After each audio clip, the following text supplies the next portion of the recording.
Welcome back to Passionately Catholic. This is Anthony Digmann. We are hanging out today with my friend Loras Lansing with Lansing Express. And he's going to share with us a whole bunch of stuff about his faith journey, about his prayer life, especially in his mobile chapel in his truck. Loras is an entrepreneur. He runs Lansing Express with his son Jake. He's also applied to the diaconate in our home Archdiocese of Dubuque. So he's going to talk about that as well. The family business was trucking. It's all I've ever wanted to do. So after I got through high school, it was a no-brainer. I was going to just help in the family business. There wasn't enough work for everybody, so then I went off and worked for another trucking company. And in the year 2000, I went out and bought my own truck and went on my own. Probably didn't work quite as planned, and even it wasn't so much with God. My faith life was like everybody else, I guess, or a lot of people in the world. Just go to church on Sundays. If it doesn't work out, it's okay, but try to get there when you can and realize kind of what God does for you. And I think a lot of it goes back to even Vicky's family. Going into her family, they had such a faith-filled life. When they needed something, they'd pray for it. You know, if they're running short on money, that's just how they were. You know, they probably didn't have all the luxuries growing up like a lot of people, but it made them a very tight family. They're super close even to this day. So I think I learned a lot from them. And I don't know, I think Vicky at this point would say maybe she definitely had the stronger faith, and I think she feels like we might have switched roles a little bit, but if it wasn't for her, I wouldn't have the faith I have either. I don't know. My grandparents had a lot of faith. My grandpa and grandma Lansing lived down by church in Darsville, and they actually had a little altar in the hallway built into the house. And my grandpa passed away when I was only 1 year old, but my grandpa and grandma helped put a priest through seminary school before my time, but that priest would come back every summer and say masses in our living rooms and our backyards. And I didn't even know Grandpa. I was like 1 year old, but all the things that he did for me that you just didn't, it took you years and years to realize how much good that did. And like, it was such a little thing for a 1 year old, but somehow it really touched me because this priest was from Kansas, and after he passed, we didn't make it to the funeral because we didn't find out soon enough. So within a couple months, we made it down there to say our goodbyes at the gravesite. I don't know, I feel very touched. I feel like he almost helped start my faith life, or part of the jump start that I needed. And then I had my trucking accident, which was 20 years ago. So Vicky and I, at that point, were married about 10 years. And it was like a last minute load. I took it into Chicago, and I was coming back out over by Belvedere, Illinois. And 9:30 in the morning, and everything should be good, right? And I'm in a truck, so I never worried about anything. I'm always bigger than the next guy, so I'm always going to be okay. Until there's a car that passed me, and all of a sudden there's a semi that we were meeting, and he ended up coming through the median and hit the car that just passed me in the driver's door. It's like I could feel that I knew he wasn't going to make it. And it, like, you don't have a split second to even think about it. But I knew in my heart that he was probably not with us. Like, when I was like this close, he hit the car and flipped onto his side, so the roof of the trailer is now coming at me. And they said I left 200 feet of black marks, and I was going towards the ditch, and at the last second I pulled back and went to the left. And you replay this all the time, but if I would have kept going towards the ditch, instead of hitting the top of the trailer, I probably would have hit the top of his cab and killed him. Like I said, you can relive an accident like that the rest of your life and think of new things all the time. Like a second before I hit, like I was right there, something told me I was going to be okay. I don't know what, and I'm sure I had to have blacked out for a little bit. I don't really recall, but I remember sitting in the seat. My driver's mirror was like right here, but it was all busted, and all I can see is my whole face is blood. It was, I don't know. It was kind of rough, but you're okay. It's pretty unreal. They ended up taking me. They tried to cut the back of the sleeper with air chisels to open the back. They couldn't get me out the driver's door. They couldn't get me out. Finally, they cut the seat out of the passenger side and got me wiggled out. Meanwhile, I was in there for a long, long time. So a nurse actually crawled up into the cab and started the IVs in me. I think if they would have waited a little bit longer, I was probably gonna pass out or something. It was time. They got me out of the truck and they flew me to the Rockford Hospital. And they wouldn't call. I kept telling the cops that they needed to call my work and tell them so they could call my wife what was going on. And they said, you don't worry about anything but you until we get you to the hospital. So I got to the hospital, and I had a nurse on both sides of me picking glass out of everything. And then the chaplain called my wife. Another phone call you'd never think you were going to get. And just for luck, she was home on dinner break. My sister-in-law, Carmen, actually drove Vicky because she was pretty shook up about it, and drove her over to the Rockford Hospital. I ended up spending the night. There was not much left of my truck. No broken bones. I got a big cut down here on my leg, all the way down to the bone. They stitched that all up. But other than that, some bruises and cuts, and they released me the next day. So Jeff and Carmen, my brother and sister-in-law, came over, and we were going to get some stuff out of the truck. I had toolbox, the CB and stuff, see what we could salvage out of it. Some of my paperwork and stuff. So we go over there, and as soon as you turn the corner and see the truck, you wonder how you're alive, for sure. And it was very, very hard.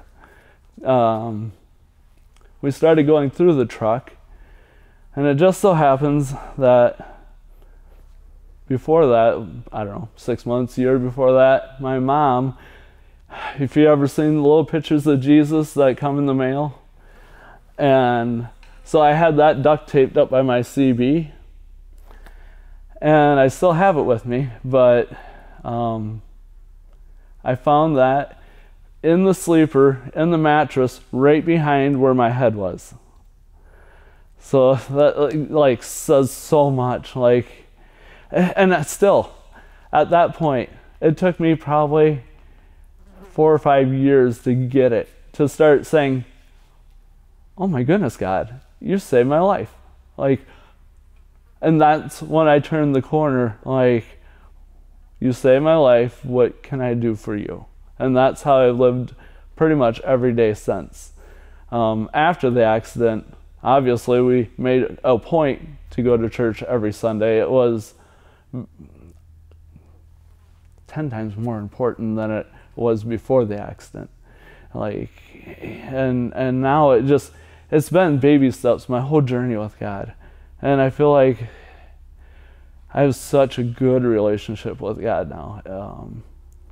We can have our bad times, and it's almost like you fight and struggle with Him, and then the next time it's just humor. And it's just like a relationship with Tony here. It's amazing when you start building that relationship.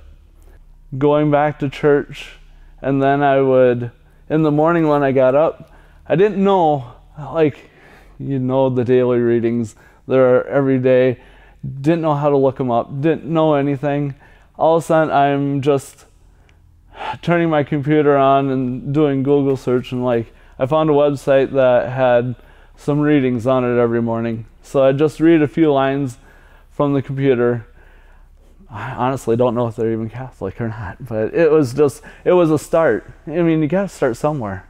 And that was one of the things that I started doing when I started asking God, what do you want me to do, and how do I go about it? And then it just escalated from there to we have chirp at our parish the one year. It's a retreat at the Darsel Church, and we went, I believe it was Friday night until Sunday, and I needed it. I was having dreams about a lot of things with God at this point in my life, and the guy that called and asked me if I would be willing to go, I was like, yeah, sometime, but you don't have time. And I'm like, honestly, are you guys doing confession? And he's like, yeah, there'll be confession there for sure. I was like, good, because I've been having dreams about meeting the priest on the curb outside of church and doing confession there. I need confession. So I went that weekend. And at this point, I'm super quiet. I'm super shy. I drive truck. I'm not around all week. I don't know anybody in the community, and I definitely don't know anybody with faith. To this day, it just blows me away how many people, once you start getting into the other circles in town, to find people with strong faith is just amazing. And that makes your faith life grow so much faster when you can do it with other people. So I went to chirp. I was quiet, shy, scared. I shook the whole weekend. I was that scared. I brought my rosary, and Vicky still laughs about that. She was like, you bring your rosary? I'm like, of course. Well, what else are you going to do at a retreat? You're going to sit and pray in a corner. And I'm like, nope, I didn't get that lucky. So I had to mesh with all the other guys and visit and talk, and I got home, and it was like the worst thing I've ever done in my life. Until 3 months later, it hits me like, wow, did I need that? And I didn't know I needed it. And I didn't realize how much I actually did get out of it. So sometimes you have to get out of your comfort zone to build your relationship with God and with the whole community. If anybody knew me going through school, I was always the guy in the corner, quiet, shy, and I would never, ever consider doing this. You couldn't pay me enough money to talk in front of anybody. And God has His ways. And that's all I know. We did that, and then I get a phone call from another guy in town, a few months later, about starting That Man Is You in Darsel. I'm like, oh, I'll come up to the meeting, and we'll see how it goes, or whatever. I'll entertain the thought, whatever. So we started That Man Is You, and all of us guys are like, oh, we're going to be lucky to get 2 people to come up here. And at this point, it's been going for years, and we get 20 to 30 guys up there on a Saturday morning, which is amazing. Now I'm the guy that didn't know anybody in town. I take the job of handing out the name tags, which gets me to get to know everybody's name when they walk in, have a little conversation with them. Like, God put me there. Like, thank you, God. Like, that's just amazing. Like, He'll do so much for you if you just open the door. And you don't have to open it much. Sometimes you don't want to. He gets carried away. Yeah. I did a CEW, which is another thing that, I'll try it, because now I'm open to things. And I'm okay with being around others, and my shell is getting broke open. The CEW was a weekend from Friday again until Sunday, and there's different speakers throughout they start on Friday night already. It's pretty intense. You don't get much sleep. It's just go, go, go, but it's just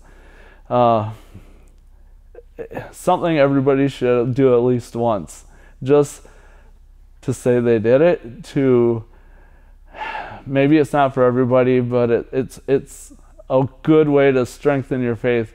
You see things from different perspectives from other people. It's very eye-opening.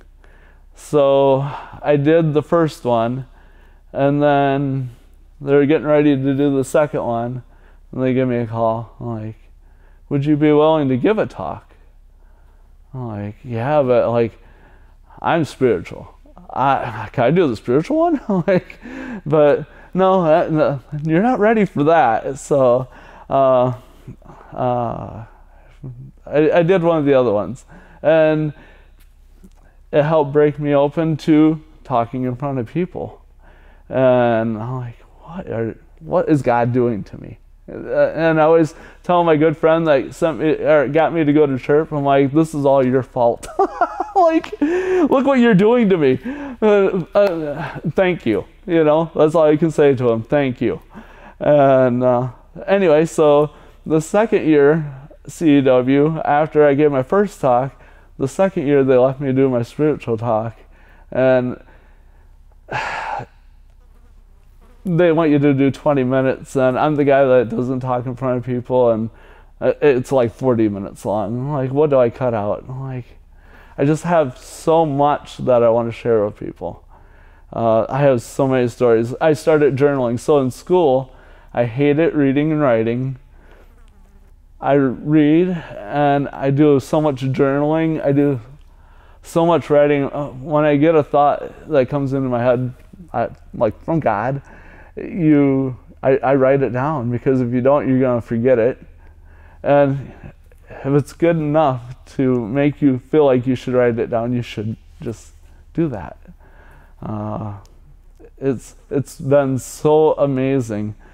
And a few years ago, probably 4 or 5 years ago, at this point I was starting to do retreats by myself. I would go to stay with the sisters for a weekend. Up over in Illinois at Cincinnati, I stayed with the sisters over there to reflect on some of my writings and just to get away and be, and then you still run across people that God puts in your life to steer you in the direction you need to go, and maybe you're there to steer them into whatever. When I went to Cincinnati, there was another lady there, and she was a minister, a Presbyterian minister, and we sat at the same table because anybody that was visiting had to sit, so it was just the two of us, and we'd have every meal together and just talk about how our day was going and what thoughts about God, basically. And she was like, I just don't get it. Like, I feel like I should be moving. She was from the Davenport area. She was like, I need to move on to somewhere else, and I'm waiting for God to tell me. And she's like, I just can't figure out why.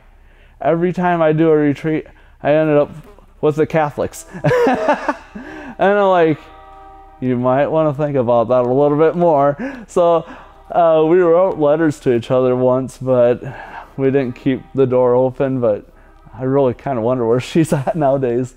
But that was pretty amazing. And then I took a retreat over at the Abbey with the monks by Piasta, and so I think I got it figured out this time because they probably don't have internet, and I want to understand, not with Google or whatever, how Jesus is. I'm going to bring all the encyclopedias with me.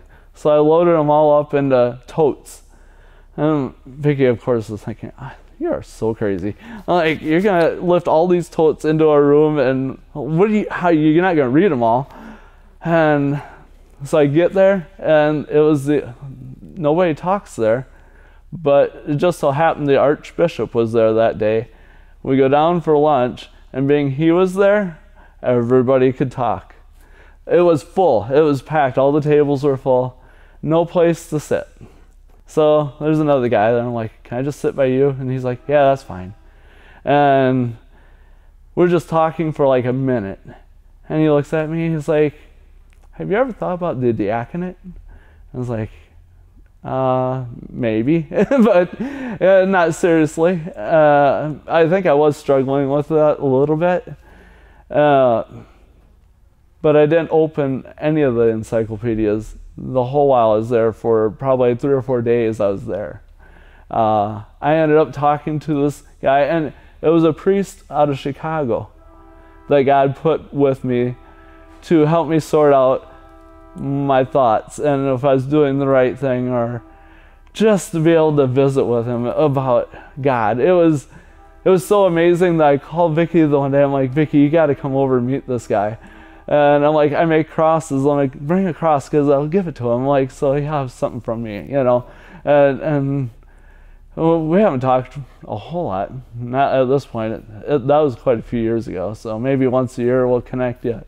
But another person God put in my life, and I think like Deacon Reesberg was the first guy that asked me about the diaconate. And now this priest. And I'm like, I couldn't do it. I had anxiety. It didn't feel good at all. It was stressing me out. So I pushed it away, and I'm like, I can't do it. And I'm very okay with it until probably a year ago. We have our Exodus group in town, and I shared with them in July that I am having thoughts that something is going to change in my life, and it's going to be something big, but I don't know what exactly it is. I just can't put my finger on it. And of course, Tony is the guy that said, hey, I bet it's the diaconate. And I was like, nope. Because I said, no, I'm done. I'm over the bridge, and it's not happening. So that happens, and I start having dreams about it. Not really sure how I feel about it or how it's going. I go to Mass on Labor Day weekend on Monday in New Vienna, and never met Father Philip until, I've seen him around, but we haven't made any contact, never talked. So after Mass, he was walking back up towards me. He was like 50 feet away from me, at least, halfway across the church. And he was like, hey, you're the deacon. I'm like, no, I'm not. And he gets up to me, and right next to me, he's like, you should, because I can feel it. And I'm like, wow, I don't know at this point what I'm going to do, because now I'm having dreams, and now this is the second priest that's already told me this. Like, I have to start considering what God wants me to do. I cannot see me doing this at all, ever. Like, this is so far out there. So I call it my why list. I started writing down all the things that have happened to me over the last since 2016. I guess Vicky's sister actually asked me about the diaconate first, so that's another person. But at the end of the day, my why list is over 10 things on it that have happened that have made me feel like I'm getting steered to the diaconate. And at this point, like, it's one day at a time. I don't know how you're going to do it, God, but here's the deal. You showed me I was quite shy. I'm not that as much anymore. I still need work. Just so much, like, I've given talks, say I can't do that. Here we are. And also another thing that with COVID, the good thing that came out of COVID is I started bringing communion, Jesus, to my mom. And of course that branched out to, hey, can you do it for this couple and this couple? And like, and guess what? It turns out it's one of the best things I do all week. It's so enjoyable. I absolutely love doing it. I look forward to it. And it's, again, God, like, what are you doing to me? And you're showing me I can do all this stuff. And I said I couldn't do it. And I'm not worthy to do it either, you know. And now it's funny because I'll go talk to people and I'll be like, you know, my whole life I've been driving truck. I've been delivering loads to people everywhere. And now I get to bring Jesus into people's homes and deliver Jesus. It doesn't get any better. It is just, you can't even describe it. And then they thank you when you're leaving, and like, no. Like, you guys having your faith grows my faith. It works both ways, and it's just an awesome thing. So, I don't know. I said I couldn't do that. I always say it's like Moses. Like, I'm not a very good speaker. I can't do this, and here God is every day showing me, well, maybe you can. And like, you know what? I'm not going to worry about 5 years from now. I'm not going to worry about next year. I'm not even going to worry about next month. I've applied for the diaconate at this point. So the week before I turned in my application, I had it all done, and I was just waiting to turn it in. My daughter plays volleyball all over, so we were in Chicago. So, well, now we go to Mass every weekend. I don't care where we're at. We find a church and we go. And so we found one that was close to the volleyball games and stuff, and we get there, and of course you're just sitting there kneeling and waiting for Mass to start.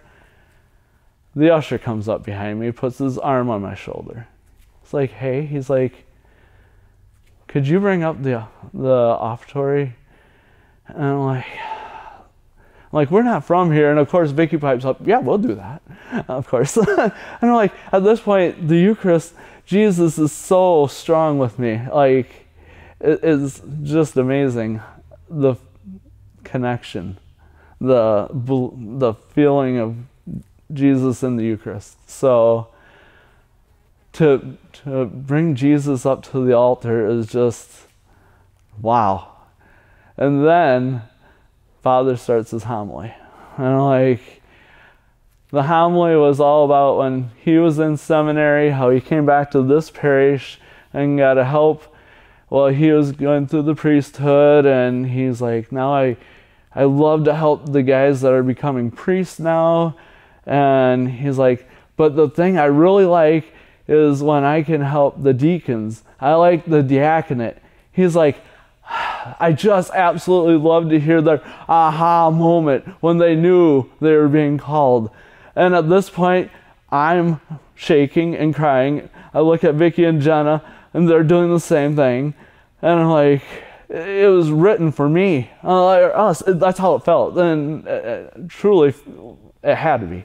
Like, how could God? I feel like at that point,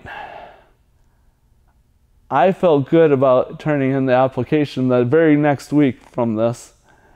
But I think I was subconsciously asking God, to give Vicky more of a sign that we were on the right path. And if this didn't do it, nothing would.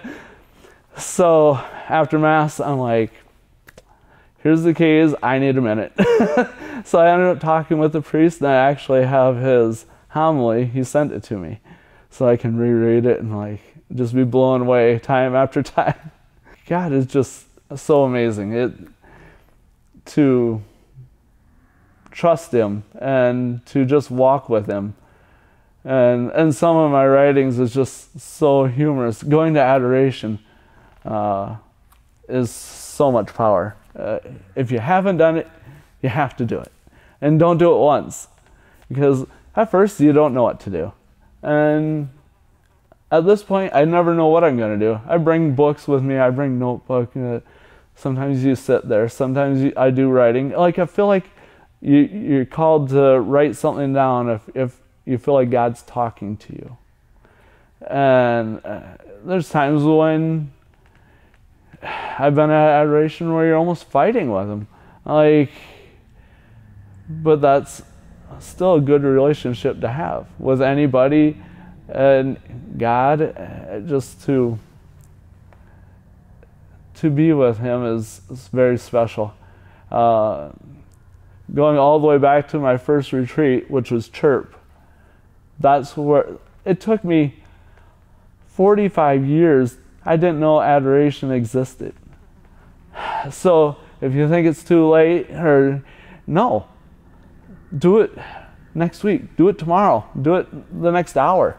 As busy as my work is, my schedule, it's an hour of just time, downtime, and just to be with God. After I figured out what it was to begin with, and before adoration, I would go to church and just sit there, and basically doing similar to adoration. Just Jesus, when you go to adoration, is in the monstrance up on the altar, and that's Jesus. He's there in the room with you, and it's amazing. He's like your best friend, and it's quiet there. You can just have time to sit and think with God, or like I said, you can write and journal if you feel like you're being called to. Just being there is enough. I'd say my favorite thing about adoration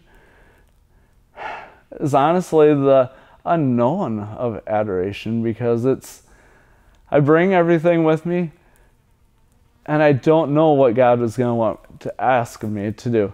And sometimes it's just cool to be sitting there peaceful. And like I said, it's just your downtime in life. But also just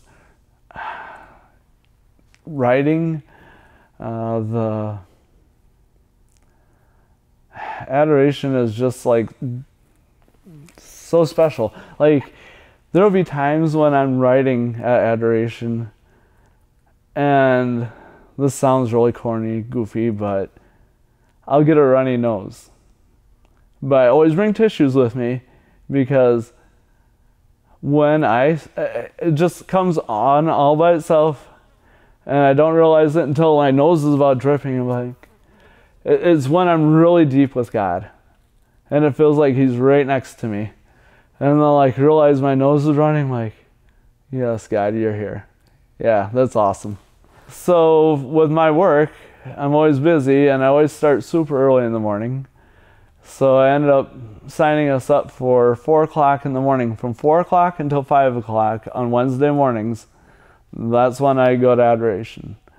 And when I'm gone on the road, then Vicky has to fill that slot for me. And she never cares. It's always okay. And so she'd prefer to do it at night. But everybody's got different time slots that would work for them. So, you got to figure that out on your own. But for me, 4 o'clock till 5 o'clock, and then at 5 o'clock, I go to work. So that's kind of how it worked for me. And Vicky was just like, if you're not home, then it was meant to be that I'm supposed to be there, and I'll be there. So Vicky and I are a very good team together. I feel like our marriage is super strong, and It's, as I always tell her, it's like we become one because that's how you're supposed to be in marriage. I always say if I could go back to the day that we got married, I would get so much more out of it now, because back then it was what you had to do, and you just went to church, you got married. Like, it means 1,000 times more to me now. But I can't go back. I'm just glad I'm where I'm at today with the journey with God. So one of our biggest things with marriage is, Vicki and I said the day we got married, even before we got married, the one thing is, if you took and opened a dictionary up and you open it up to the word divorce, you rip that page out. It doesn't exist, it's not happening. And that's how we've lived our whole lives. It's not an option. We're in it for the long haul, and now that you're closer to God, or you understand God more, you can, like, it's my job to try to bring my family to God to make it to heaven. So that's a lot riding on me. But it's an amazing journey once you open the door to living with God every day. After the accident, Vicki wrote a prayer for us, so we pray it every morning. It doesn't matter if I get up at 2 in the morning, she wakes up and we pray together before I leave. It doesn't matter what time of the day it is. It happens. If I'm gone in the truck, it might be a text. We'll text out the prayer, or we'll say it over the phone together, but it's super simple. It's, good morning, dear Jesus. This day is for you, so we ask that you bless all we think, say, and do. And that's what Vicki wrote for us years ago, and we've used it ever since. It's so simple, it's short, but I feel like that just is a good way to start the day with your spouse and with God. We've all been there when we were kids. We probably weren't going to church like we're supposed to. And now we see it in our kids. They're not going to church like we would want them to. And we realize what we put our parents through. Like, seriously? And then now, I don't know if they need, they just need God to open their eyes, but they have to. The door doesn't work from God's side so much as the kids have to open the door. Just even a crack. Just unlatch it, and let God maybe push it open. Honestly, I probably wasn't much different than them back in the day. So, everybody's different. Some people get it when they're young, and sometimes it takes time. But you got to realize it's God's time. But it's always that unknown of, what if tomorrow we're not here, So, hopefully sooner or later we all come around, and if you have kids that aren't going to church either, it's frustrating, but we have to not push them away, because the one thing that I've learned, Jesus is love. So no matter what, we have to keep loving him, and our love will shine through, and that will bring them to Jesus. That's how I feel. Now if we go to the truck, every day I start, if I can start at home already, I'll have breakfast and I'll do the readings at home. And then there's a website where you can watch a priest do the homily and stuff. And so that's how I start after Vicki and I pray. And then I come to work, and it's usually pretty quiet at 4 or 5 in the morning when I start driving. So it's a good time to get a rosary in, maybe a couple even. Once I didn't even know how to pray the rosary maybe 8-10 years ago. I retaught myself how to do it because I was too scared to ask anybody. Like, I didn't want anybody to know that I didn't even know how to do that. Like, that's the craziest thing. And now I always say, I go back to my accident. Jesus, God, you saved me. What can I do for you? And now I'm going to add a rosary for every load I haul, because every load is a blessing from you. And so that's kind of, typically I do at least one rosary for every load I haul. It's usually more than that, but yeah, it's at least that, you know. It's the little things. I'm in the truck 8, 10, 12 hours a day. But I can say the rosary as fast as I want, as slow as I want. I don't really care. And if I'm getting traffic and kind of, you know, drift away from the rosary, and then you can come back at your own leisure because you got all day.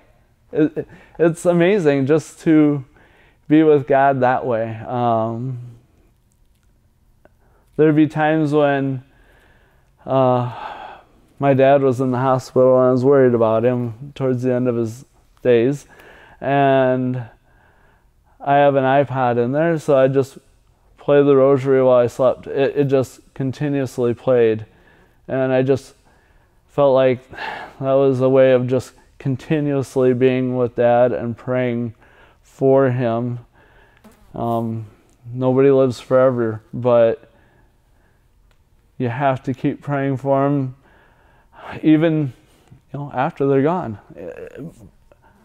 Like, it's a comfort thing. Like, I feel bad sometimes that I don't feel worse about Dad. I miss him, but I have enough faith, and I know that he had enough faith that he's in a good spot, so I don't worry about him. But I can pray for him, but I don't. Sometimes you feel like a bad person because you don't feel as bad as you should, but like, man, they're in heaven, they're in paradise. Like, they got it going on. Someday we'll get there, but we have to go down the right paths. And we have to turn down on ourselves and open the doors. Like I keep saying, open the doors. The one other thing I always say is foundation. Like, we Catholics have such a good foundation, and everybody wants to change this, change that in the Catholic Church. The Catholic Church is over 2,000 years old. I don't think it needs fixing. It's been just fine the way it is for 2,000 years. So don't change it.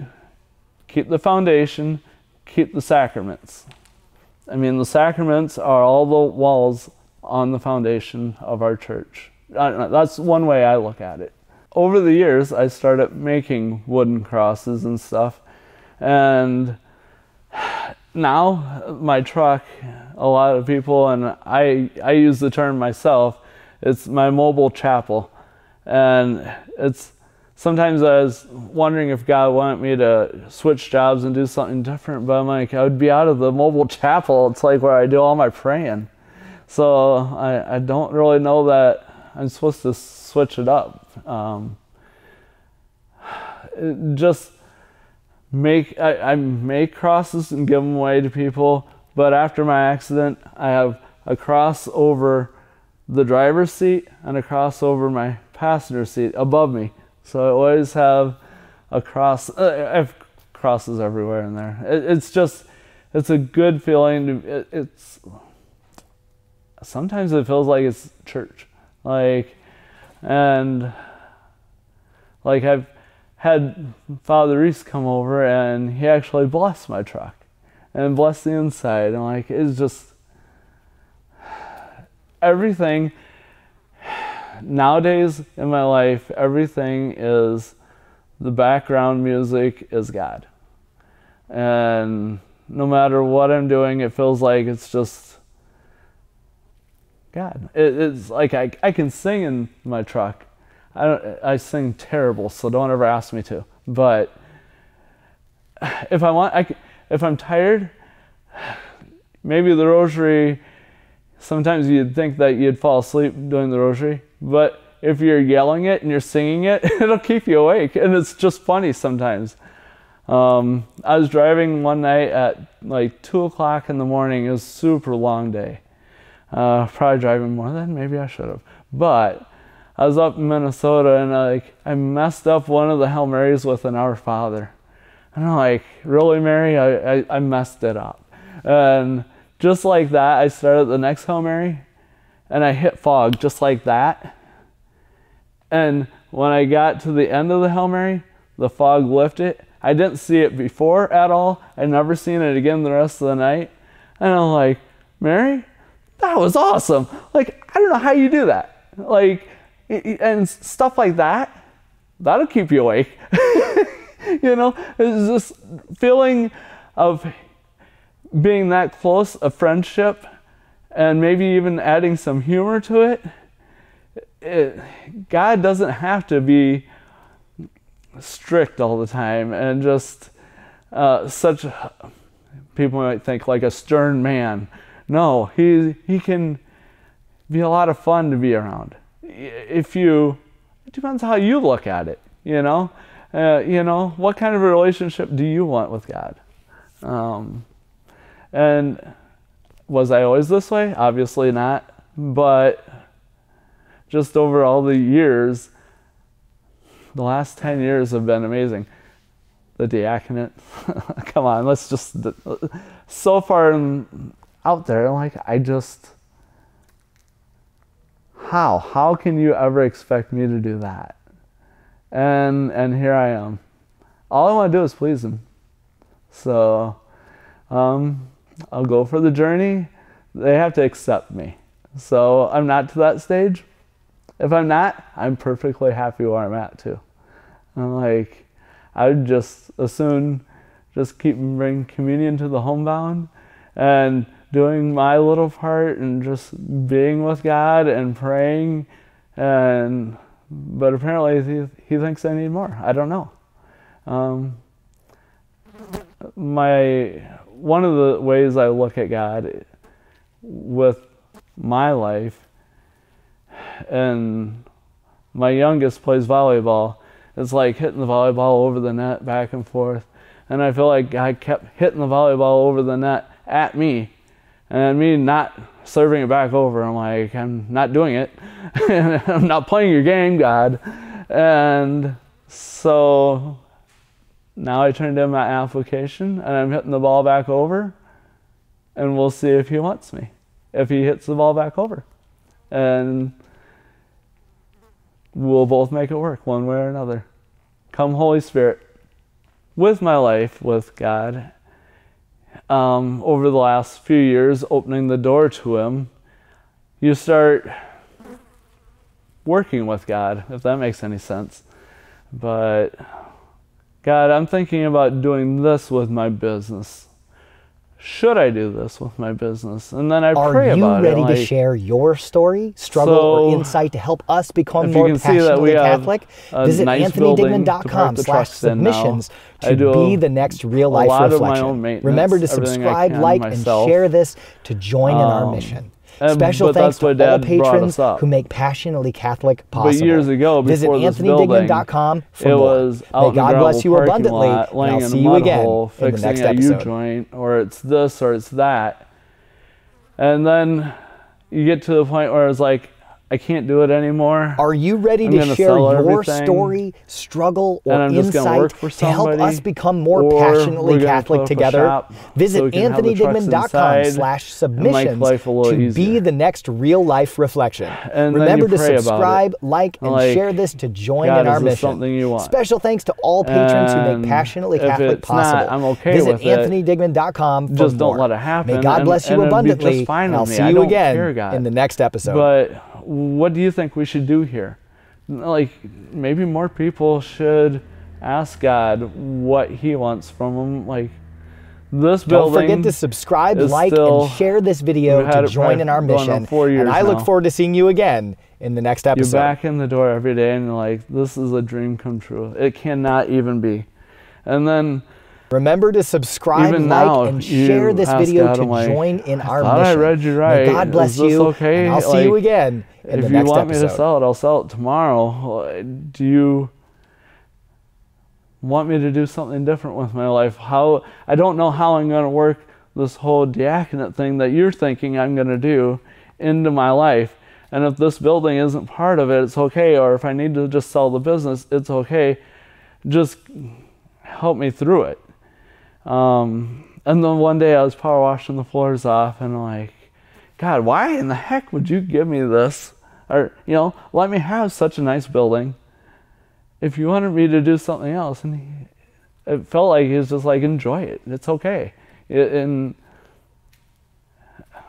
so, again, it's one day at a time. Maybe I won't have it in 5 years. I don't know. I don't care. I just, God will provide. And that's all any of us really need to know. But every decision that's big, we should pray about. And not like a one-time deal. It's continuously. Where do you want me to go? And how do you want to guide me? And are you sure you want me to do this? So that's just one more thing in my life that has been awesome. Remember to subscribe, like, and share this video to join in our mission. Special thanks to all patrons who make Passionately Catholic possible. Visit anthonydigmann.com for more. May God bless you abundantly, and I'll see you again in the next episode.